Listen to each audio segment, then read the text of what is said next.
The energy reading for this month is big and powerful. The energy coming in is amplifying everything, which is exciting because it's going to make our intuition sharper and kind of ignite this sense of passion and purpose. The secret thing you've always felt inside you were meant to do, maybe becoming clearer.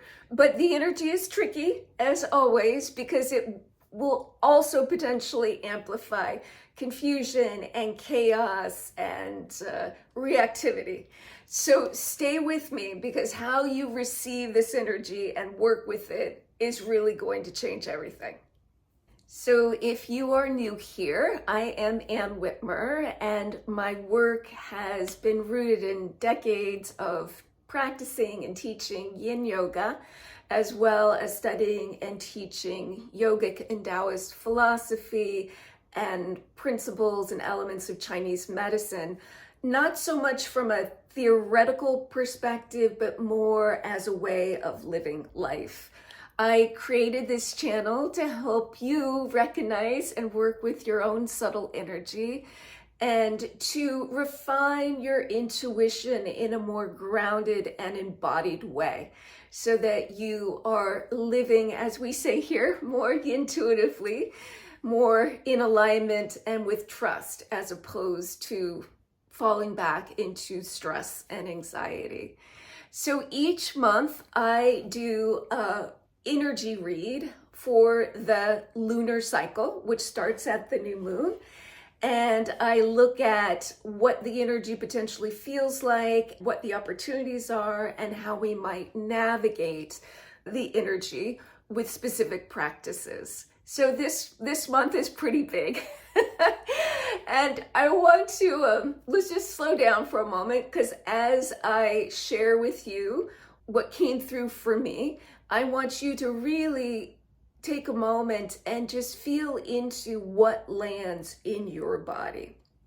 And really, we can all do this. It's part of what I teach, of simply coming into presence, setting an intention, and then just allowing, getting the mind out of the way and allowing what wants to be received to bubble up. So if you weren't aware already, this week is energetically huge. We have two big events. We have a major solar eclipse, the start of the fire yang horse. And then there is this once in a lifetime conjunction of the planets Saturn and Neptune at 0 degrees of Aries, the very beginning of the zodiac, which represents a whole new cycle for humanity. So lots of new energy coming in, shifting, changing. And I have to say, I started noticing, feeling a little different about 2 weeks ago. Just a feeling of, for lack of better words, buzziness. And I would notice, particularly in my meditations, that they were just more energetic, more of a sense of expansion. And for lack of better words, really, despite everything going on in the world, it was a feeling of giddiness. I'd come away after meditation just feeling almost giggly. And the way I started feeling this energy, it was kind of like a whoosh, kind of like a wind tunnel pushing back and lifting up. And it reminded me, back in the mixed tape era, back in the 80s, there was this commercial for a type of tapes called Maxell, and it showed a man sitting in a chair, and his butler comes over with his tape, his Maxell tape. He drops it in the stereo, and then they start playing The Ride of the Valkyries, Wagner. Dun da da da dun da da dun da da, and they show the man just being driven back with just this boost of air. So that's really what the energy's been feeling like, which reminds me, be sure to watch the accompanying video, the practice video, because that will give you some tips on how to receive and interact with this energy without getting blown back. Okay, so back to the themes for this month. Really came out as light, unity, light coming together, walking through fire, and finally the inner meeting the outer, or the inner guiding the outer. So let's go into those themes a little more deeply. The first one being light. And what I received in that meditative state was this image of people just opening up, just literally opening up and receiving light, like rain coming down. And I think light representing truth and, longing for really needing that, waking up, people starting to realize what is true, what is false after all of the gaslighting we've been subjugated to. And also this sense of pureness or purity. There was something about the light coming in, this energy being very clear and good, pure, as opposed to all the darkness that we're seeing at the same time, which is interesting. These two energies, the old and the new, are right now kind of sifting together. It seems like the darkness is very, very visible and heavy and intense, and certainly so much of it is being revealed right now, and we're seeing really the most depraved actions of humanity, particularly of those who have such extreme amounts of wealth and power and privilege.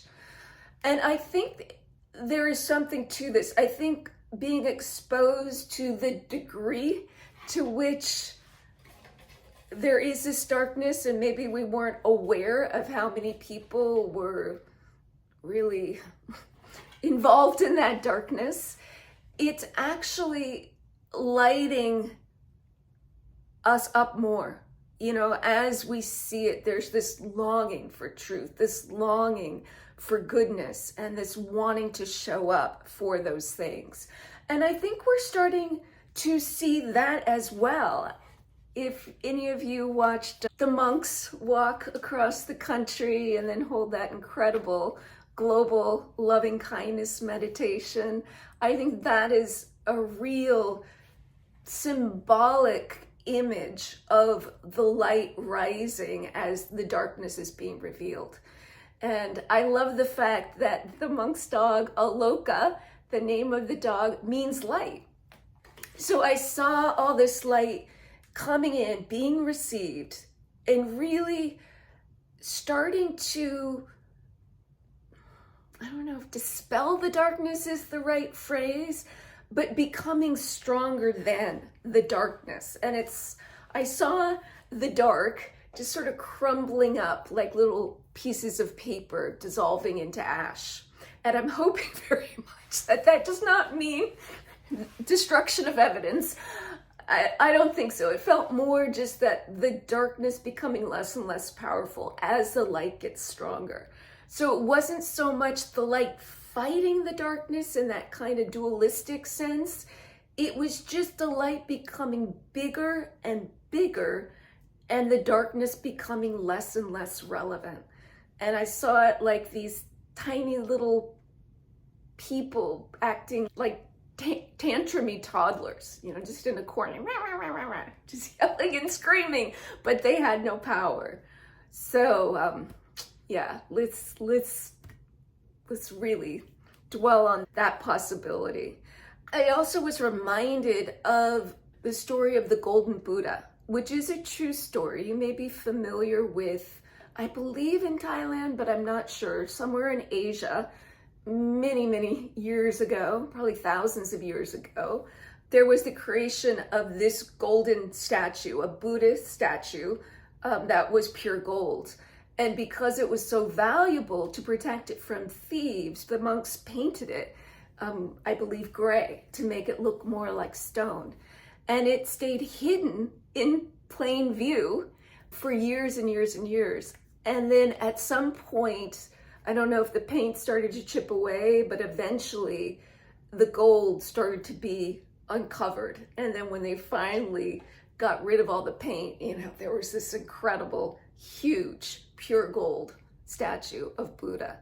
And that really resonates with what I think is happening right now, is that amidst this creepy, disgusting darkness, the light is starting to poke through in bigger and bigger ways in ourselves individually, and in this kind of passion for justice and truth. And we're not gonna take this anymore, that kind of feeling.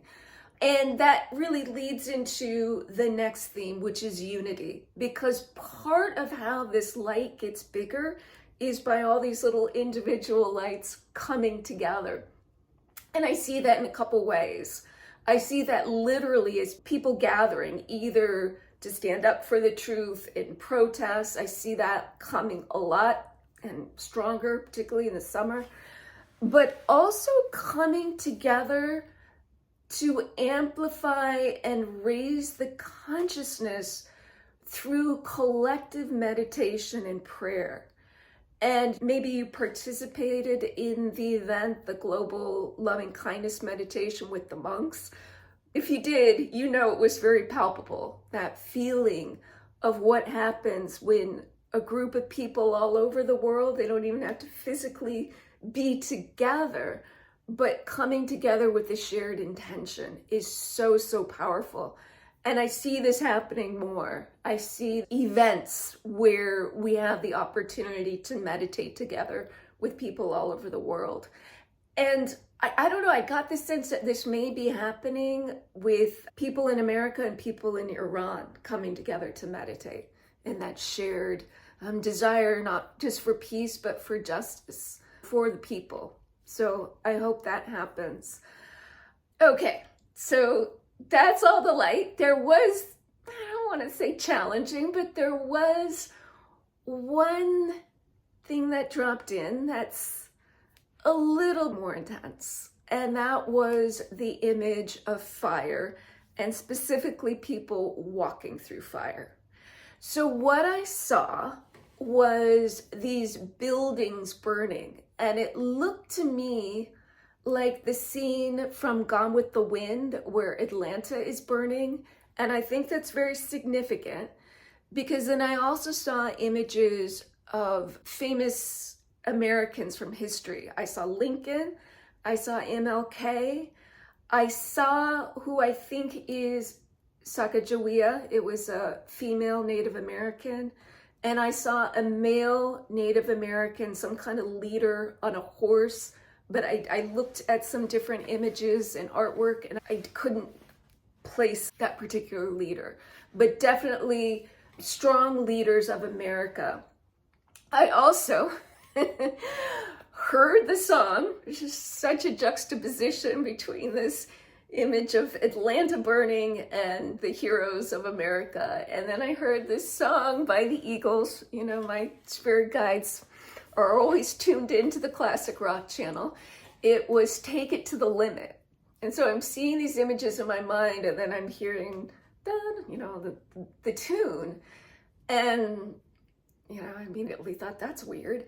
So afterwards, I looked up the lyrics, and what I sensed is that the song was talking about America. And so some of the lyrics that stood out were, all alone at the end of the evening when the bright lights have faded, which could be where we are in America. And then the line, you know, I've always been a dreamer. I spent my life running around, and it's so hard to change. But the dreams I've seen lately keep on turning out and burning out and turning out the same. And then there's a line that says, you can spend all your time making money. You can spend all your love making time. If it all falls to pieces tomorrow, would you still be mine? And when you're looking for your freedom, nobody seems to care. And you can't find the door, can't find it anywhere. When there's nothing to believe in, still you're coming back, you're running back for more. And that, along with the images of Atlanta burning, made me think that we are right now in a state of reckoning with our past. one of which is the fact that the incredible principles that our country was founded on in the Declaration of Independence and the Constitution, we've never fully lived up to them, to the idea of liberty and justice for all. We see that now. That is so not true. If you have power and privilege, you could do what you want. We certainly know that the idea of all, of course they say in the Declaration, all men are created equal, but that we've never truly had a society where all people are equal. And so I think we're at a point now where we're reckoning with that. We're seeing it so blatantly, and we have the opportunity to rectify that. I think also in that song by the Eagles is that idea of America just taking everything to such extreme. We're so bloated. We have such a lust for money and more and blah, blah. And that it's left us really empty. You know, the dreams are just dying. The idea of the American dream really doesn't exist for most people. And we're starting to realize that this love of particularly money and things is just not leaving anyone satisfied, and really has been our own destruction and undoing. So in these images of fire, I also saw these silhouettes of humans walking through the fire, but these silhouettes were filled with this kind of light, white, liquidy light substance. And it made me sense that we are able to go through this reckoning, if we stay true to the truth, to the light, staying in our hearts, then we can walk through unscathed. And these images of the famous Americans, there is so much support on the spirit side, in the spirit world, for doing this. They all want it to happen. I think intuitively inside, we all want it to happen too, and that's why we're feeling such devastation and discomfort at where we are right now. So the theme that came through was this idea of the inner meeting the outer, or the inner really directing the outer, and this is really important. And it surprised me, because if you just look at the surface, this is potentially a very yang year, meaning a very externally oriented, very forward doing, active, external world kind of year. It is a yang fire horse year. Fire is yang. We've got all these planets in Western astrology, and fire and air signs, more the masculine signs. And yet, really, the way to work with them is inside. Because a lot of this energy is about the expansion of consciousness, and you can only work with that by going into presence, getting quiet, getting into stillness, getting into meditation. And then the sky's the limit. You know, what you may be able to experience this year, because I think the potential is quite high, even if you haven't been into, you know, kind of woo-woo, unusual experiences. If you're open to it, this is a time where you might experience, however you define it, different levels of consciousness, different realms, different dimensions. Yeah, it's all becoming a lot thinner between this 3D reality and whatever else is the expanded reality beyond what our five senses see. And I do sense that we have tremendous support from the spirit side. So if you are feeling scared, if you're needing support, really talk to your loved ones on the other side, talk to your guides, talk to angels, however you conceive it. They aren't far away. They are literally right next to you. And the final message I got was another song, which I do have here. And it's funny because I did this meditation and this intuitive reading about a week ago, but I wasn't able to do the video. So a couple times I started And twice while I was setting up equipment, I was humming in my head a Crosby, Stills and Nash song, which I didn't even know the title and I didn't know the words particularly, but it was da da da da da da da da da da da. And when that happened twice, I thought, okay, I should pay attention to it. And so I looked it up with the few little lyrics that I could remember. And it is a Crosby, Stills and Nash song called Questions. And generally it's about, an end of a relationship. But there were really a lot of key lines in here that I want to share. And one of them is a new day, a new way, and new eyes to see the dawn. Polite. Rejoice, rejoice, we have no choice but to carry on, which is true. The fortunes of fables are able to sing the song. Now witness the quickness with which we all get along. And then Graham Nash's voice gets very high and he says, carry on, love is coming to us all. So that is definitely a lot more hopeful and inspirational than Take It to the Limit in terms of how this might show up for you and in the collective. Just notice your dreams, notice if you do meditate, and if you don't, I so encourage you to do that. Notice more feelings of that your body doesn't just end with this flesh and bones. When you get quiet and still, you can feel your energetic body more intensely and you can feel it expand. I think, like I said, you'll have a lot more ease with accessing intuition or communicating with spirit and however you perceive that. I think collectively, we're going to see more and more, like I said earlier, of the light peeking in. I think that walk with the monks was such a, not just positive experience, but such a hopeful and uplifting experience for so many people. I think we're going to see more things like that. And like I said, more opportunities to gather, perhaps to protest, also to meditate together, and also to celebrate. I think that the halftime show at the Super Bowl with Bad Bunny was so uplifting.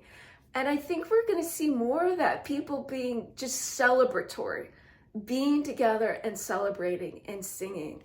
I even think we're going to start to see a shift in the movie and TV narratives we've been for many years in the zombie apocalypse realm.